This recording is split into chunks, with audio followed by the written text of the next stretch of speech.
Hello everyone. Welcome back to UPSC with Shyam sir. నేను Shyam sir మాట్లాడుతున్నాను. Current అఫైర్స్‌లో important article ఒకటొచ్చింది news పేపర్‌లో. దానికి సంబంధించి నేను ఇంపార్టెంట్ క్వెషన్స్ ఏం రావచ్చో ఎగ్జామ్ పాయింట్ ఆఫ్ వ్యూలో చెప్తాను.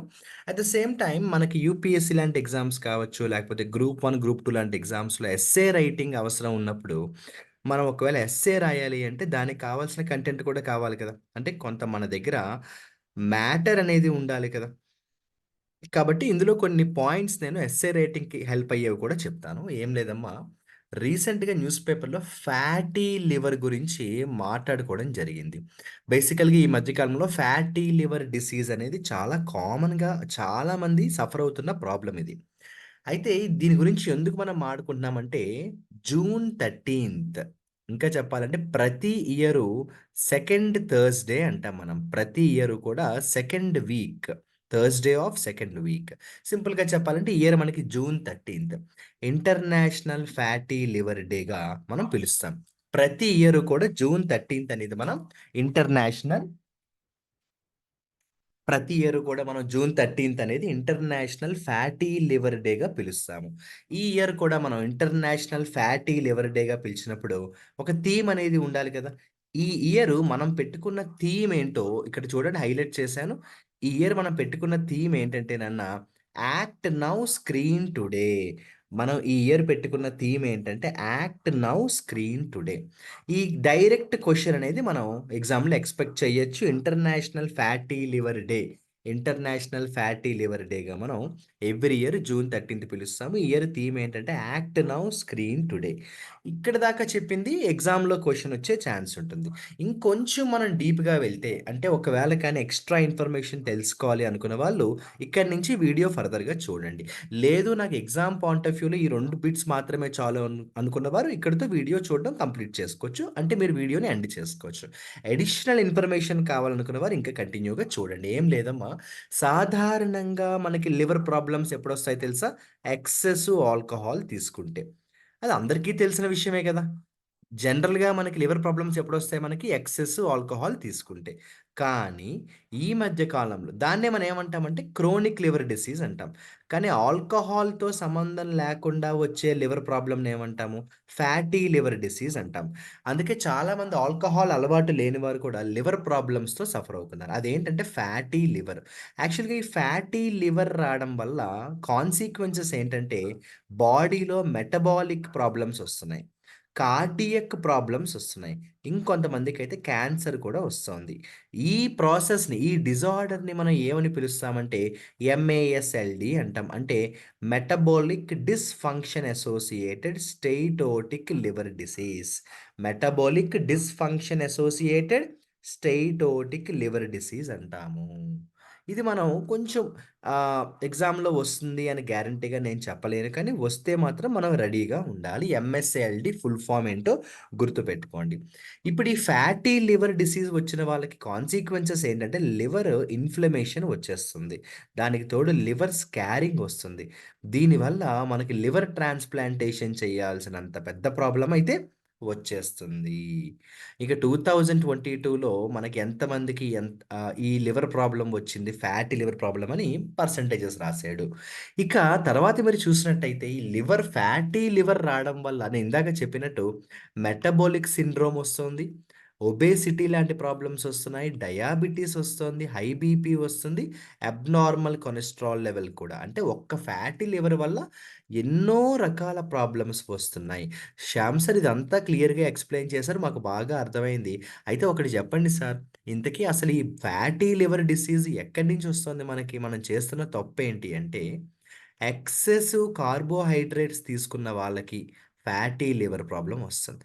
దానికి తోడు రిఫైన్డ్ ప్రొడక్ట్స్ అంటాం చూసారా? ఈ రిఫైన్డ్ కార్బ్స్ కానీ, రిఫైన్డ్ షుగర్స్ కానీ తీసుకున్న వారికి ఫ్యాటీ లివర్ ప్రాబ్లమ్స్ వస్తున్నాయి. సార్ ఎంత మాట అన్నారు సార్. మనం తినేవే అవి కదా సార్ అంటారా? నిజమే. కానీ కొంచెం కంట్రోల్ చేసుకుంటే బెటర్. ఎందుకు సార్? నాకు సైంటిఫిక్‌గా తెలుసుకోవాలనుంది. ఎక్సెసివ్ కార్బోహైడ్రేట్స్, షుగర్ లెవెల్స్ తీసుకోవడం వల్ల ఫ్యాటీ లివర్ అనేది ఎందుకొస్తుంది? నాకు ఆ బయోలాజికల్ ఇన్ఫర్మేషన్ కావాలి. యెస్. చాలా ఇంట్రెస్టింగ్‌గా ఉంటది. వినండి. మన బాడీలో ఎప్పుడైతే కార్బోహైడ్రేట్స్, షుగర్ ఎక్కువ తీసుకుంటామో, ఆటోమేటిక్‌గా కార్బోహైడ్రేట్స్, షుగర్ అంటే అందులో ఏముంటుంది? గ్లూకోజ్ ఉంటుంది. ఎప్పుడైతే మన బాడీలో కావాల్సిన దానికంటే ఎక్కువ గ్లూకోజ్ ఉంటుందో, మరి మన బాడీ ఆ గ్లూకోజ్‌ని యాక్సెప్ట్ చెయ్యదు. ఎందుకంటే ఎంత కావాలో అంతే యాక్సెప్ట్ చేస్తుంది. అక్కర్లేనిది తీసుకోదు. మరి బాడీలో అనవసరమైన గ్లూకోజ్ ఉన్నప్పుడు, మరి ఆ అనవసరమైన గ్లూకోజ్‌ని బలవంతంగా మన బాడీ యాక్సెప్ట్ చేయడానికి మన బాడీయే ఏం చేస్తుందంటే ఇన్సులిన్‌ని ప్రొడ్యూస్ చేస్తుంది. అర్థమైందా? సో, అనవసరమైన దానికంటే ఇదెలా చెప్పాలంటే మీకు అర్థమయ్యేలా చెప్తాను. ఇప్పుడు నా బాడీ మీద నా నెత్తి మీద ఒక పెద్ద బరువైన బ్యాగ్ పెట్టుకున్నాను. అది పర్వాలేదు. I'm trying to lift it. ఇంకా బరువైన బ్యాగ్ పెట్టుకుంటే నేనేం జేస్తాను? అది మోయలేక ఇబ్బంది పడతాను. అది బలవంతంగా మోయడానికి ఏం చేస్తాను? ప్లాన్ బి ఏంటో చూస్తాను. అలా నా బాడీకి అక్కర్లేని గ్లూకోజ్‌ని నేను యాక్సెప్ట్ చేయడానికి నా బాడీయే ఏం చేస్తుందంటే ఇన్సులిన్‌ని ప్రొడ్యూస్ చేస్తుంది. ఇన్సులిన్ ప్రొడ్యూస్ చేయడం వల్ల బాడీలో ఉండే సెల్స్ ఏంటంటే గ్లూకోజ్‌ని బలవంతంగా అబ్జార్బ్ చేస్తాయన్నమాట. ఎప్పుడైతే నేను ఎక్కువ కార్బోహైడ్రేట్స్ తింటానో ఎక్కువ గ్లూకోజ్ ఒస్తుంది. ఎక్కువ గ్లూకోజ్ రావడం వల్ల బాడీ ఏం చేస్తుంది? ఎక్కువ ఇన్సులిన్‌ని ప్రొడ్యూస్ చేస్తుంది. ఎప్పుడైతే నా బాడీలో హై ఇన్సులిన్ లెవెల్స్ ఉంటాయో, ఒక పాయింట్ ఆఫ్ టైమ్‌కి ఏమైపోతుందో తెలుసా? నా బాడీ పూర్తిగా ఇన్సులిన్ రెసిస్టెంట్‌గా మారిపోతుంది. ఏదైనా ఎక్కువైపోతే ఏమవుతుంది? వద్దు అంటుంది. ఎప్పుడైతే నా బాడీ ఇన్సులిన్ రెసిస్టెన్స్ మొదలవుతుందో, ఆటోమేటిక్‌గా ఇంక సెల్స్ ఇన్సులిన్‌కి రెస్పాండ్ అవ్వకుండా ఆగిపోతాయి. ఎప్పుడైతే అసలు సెల్స్ ఇన్సులిన్‌కి రెస్పాండ్ అవ్వకుండా ఆగిపోతాయో, అంటే ఇన్సులిన్ రెసిస్టెన్స్ అనే ప్రాబ్లమ్ ఎప్పుడైతే బాడీలో వస్తుందో, ఆటోమేటిక్‌గా నార్మల్‌గా బాడీలో జరిగే మెటబాలిజము ఎఫెక్ట్ అవుతుంది. దానివల్ల బేసిక్‌గా ఇన్సులిన్ ఏం చేస్తుంది చెప్పండి? గ్లూకోజ్‌ని ఫ్యాటీ యాసిడ్స్‌గా మార్చాలి కదా! అదిగోండి. ఎప్పుడైతే మనకి ఇన్సులిన్ రెసిస్టెన్స్ డెవలప్ అవుతుందో, promotes the conversion of excess glucose into fatty acid. ఎప్పుడైతే గ్లూకోజ్ అంతా కూడా ఫ్యాటీ యాసిడ్స్‌గా మారిపోతుందో, ఆ ఫ్యాటీ యాసిడ్స్ అన్నీ లివర్‌లోకెళ్ళి కూర్చుంటాయి. అలా మనకి లివర్ అంతా ఫ్యాట్‌తో నిండిపోతుంది. దాన్నే ఫ్యాటీ లివర్ అంటాము. ఇది నాన్న స్టోరీ. ఓకే. ఎప్పుడైతే మనకి ఫ్యాటీ లివర్ వచ్చేస్తుందో, నెమ్మదిగా స్టేటోహెపటైటిస్ అనే డిసీజ్ వస్తుంది.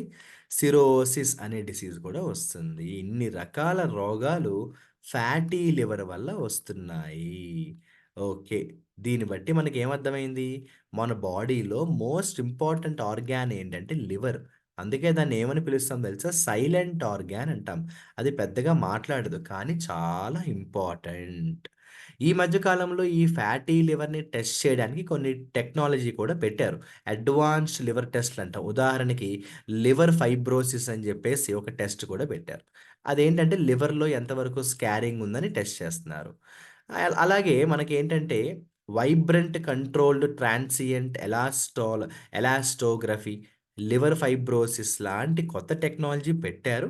కానీ ఎన్ని పెట్టినా కూడా ఒకసారి ఫ్యాటీ లివర్ అనే ప్రాబ్లమ్ వచ్చిన తర్వాత చాలా ఇతర కాంప్లికేషన్స్‌తో హెల్త్ అయితే పాడై మనిషి లివర్ ప్లాంటేషన్ దాకా వెళ్ళి కొంతమంది హార్ట్ అటాక్, క్యాన్సర్ కూడా వస్తోంది.